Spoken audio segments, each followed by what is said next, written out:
મનીષ પટેલ છે. હું પીપલોદ ગામનો સરપંચ છું. આ તમે જુઓ બુલેટ ટ્રેનનો એલાઇનમેન્ટ છે અને એલએનટી કંપની એની પર કામ કરી રહી છે. રાત્રે 3:30 વાગે બુલેટ ટ્રેનના કર્મચારી મારા ઘરે આવ્યા રાત્રે કે જે આવી રીતના કેનલનું પાણી એમની ત્યાં કાચી ગયા તમે પાછળ જુઓ છો એમાં ઘૂસી ગયું છે.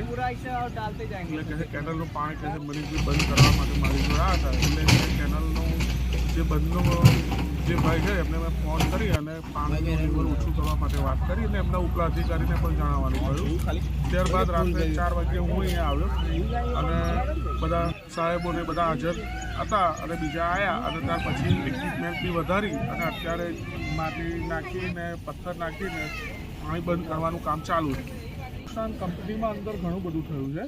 હવે ગામમાં તો પાણી અત્યારે તળાવમાં ગયું છે વધારાનું. હવે એથી આગળ હજુ શું છે હજુ ખબર નથી. બંધ થાય પછી ખબર પડે જો કોઈ બીજું કંઈ નુકસાન